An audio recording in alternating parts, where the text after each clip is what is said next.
Hello guys, this side Shubham Swarnkar और आप सभी का एक बार फिर से हार्दिक स्वागत है गाइस। तो देखिएगा, एक नया सेशन है जिसमें हम लोग बात कर रहे हैं कि कंप्यूटर अनुदेशक की जो संस्कृत शिक्षा विभाग में वैकेंसी आई है और जो स्टूडेंट्स प्रिपेयर करना स्टार्ट भी कर चुके हैं और अपकमिंग जो सामान्य शिक्षा विभाग है, सेकेंडरी एजुकेशन डिपार्टमेंट, जिसमें आप लोग प्रिपेयर करना स्टार्ट करने वाले हैं और जिसकी अपकमिंग वैकेंसी भी है एक बड़े लेवल पर।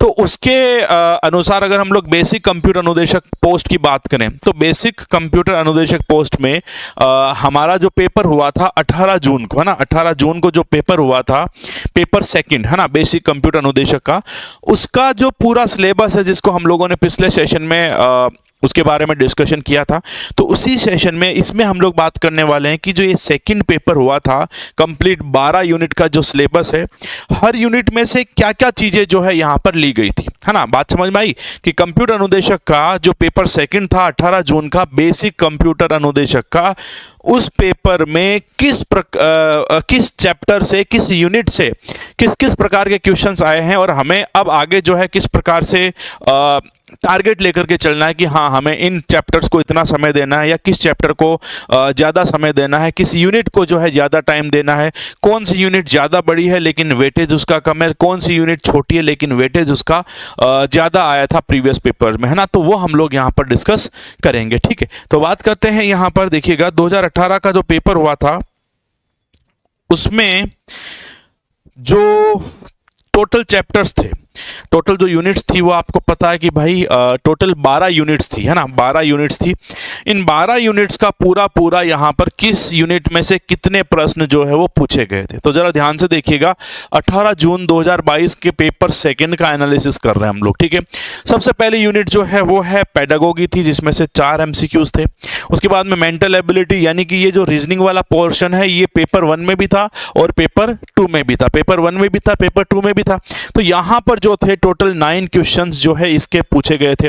फिर फंडामेंटल ऑफ कंप्यूटर, यानी कि कंप्यूटर क्या है, कंप्यूटर का सिस्टम, कंप्यूटर की जो मेमोरी है, कंप्यूटर का इनपुट आउटपुट डिवाइस है, कंप्यूटर में जो नंबर सिस्टम है, ये जो चीजें थी, है ना, फंडामेंटल, यहां से कितने प्रश्न पूछे गए थे।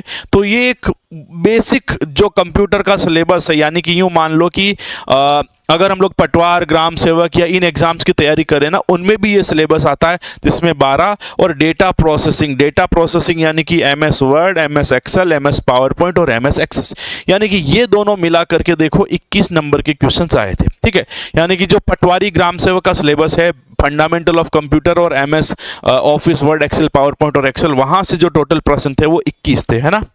फिर प्रोग्रामिंग, इस प्रोग्रामिंग में देखो सी, फिर इसके अंदर C++, फिर इसके अंदर जावा, फिर इसके अंदर पाइथन, फिर इसके अंदर आर्टिफिशियल इंटेलिजेंस, फिर इसके अंदर ब्लॉकचेन, फिर इसके अंदर मशीन लर्निंग, फिर इसके अंदर हमारे पास में जो था ऑब्जेक्ट ओरिएंटेड प्रोग्रामिंग के कॉन्सेप्ट, फिर था IDE। ये सब मिलाकर के टोटल प्रश्न बने थे 13। ये सब मिलाकर के 13 प्रश्न आए थे, यानी कि यूनिट बहुत बड़ी है। अकेली यूनिट पढ़ने में 2 से ढाई महीने का समय लग जाता है, लेकिन क्वेश्चन केवल 13 थे, ठीक है। फिर डेटा स्ट्रक्चर एंड एल्गोरिदम, यहां से टोटल 8 प्रश्न पूछे गए थे। ऑपरेटिंग सिस्टम के कॉन्सेप्ट्स, ठीक है, थोड़े डेप्थ में क्वेश्चन थे, लेकिन टोटल 5 क्वेश्चन जो थे यहां से पूछे गए थे। कंप्यूटर नेटवर्क के टोटल क्वेश्चन जो थे वो 4 थे। नेटवर्क सिक्योरिटी वाली जो यूनिट है वहां से 11 क्वेश्चन थे। डेटाबेस मैनेजमेंट सिस्टम के अच्छे खासे प्रश्न पूछे गए थे। एक सिंगल यूनिट, हालांकि पढ़ने में इसको भी समय लगता है, 25-30 दिन, महीने भर का समय लग जाता है अच्छे से पढ़ने में। यहां से 15 क्वेश्चन एग्जाम में थे। सिस्टम एनालिसिस डिजाइन छोटी यूनिट है, थियोरेटिकल यूनिट है, लेकिन 8 प्रश्न यहां से भी थे। और इंटरनेट ऑफ थिंग्स यहां से 2 थे। टोटल जो थे 100 क्वेश्चंस थे आपके पेपर में, तो 100 प्रश्न जो है वो इस हिसाब से जो है आए थे, ठीक है।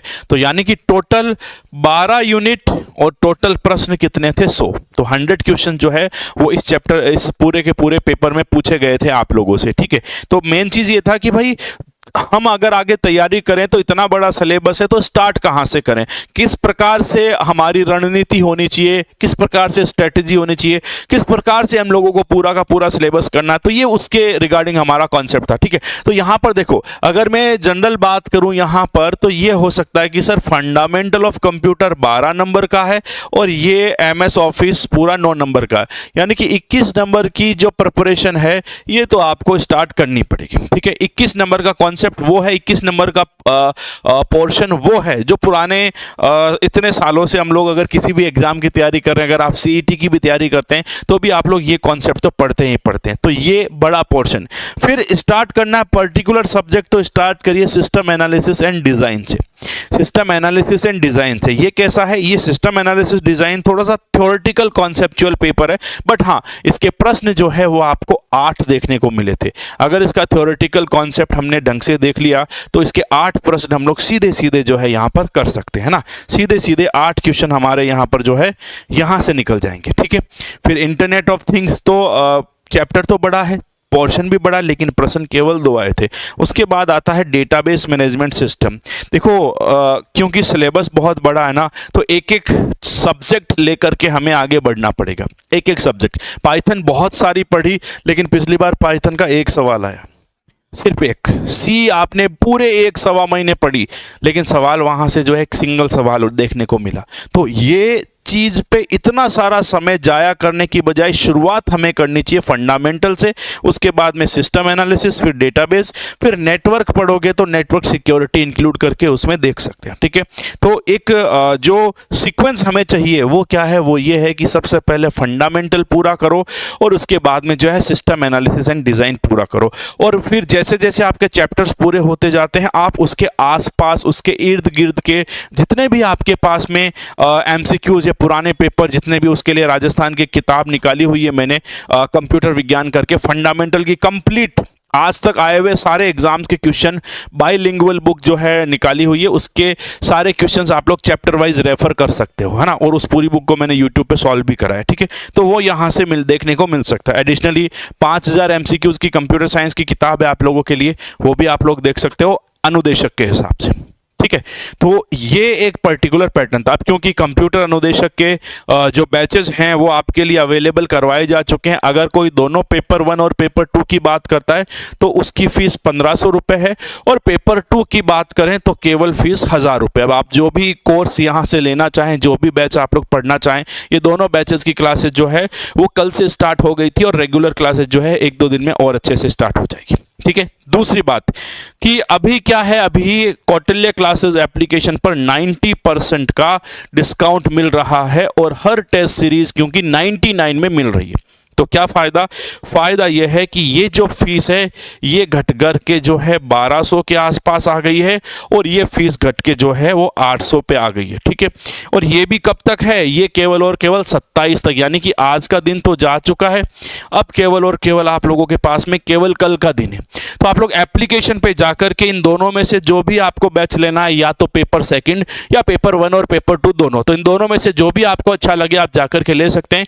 आज और कल का 2 दिन का डिस्काउंट और है, जिसमें आप लोग जो है अप टू 90% का डिस्काउंट ले सकते हैं। ठीक है, तो ये कोर्स और ये कोर्स, यानी कि पेपर 1 और 2 कंप्लीट और केवल पेपर 2, ये दोनों बैचेज आप लोगों के जो है अवेलेबल है। क्लियर, तो ये आप लोगों के लिए इंफॉर्मेटिव वीडियो था। थैंक यू सो मच, मिलते हैं नेक्स्ट सेशन में, बाय।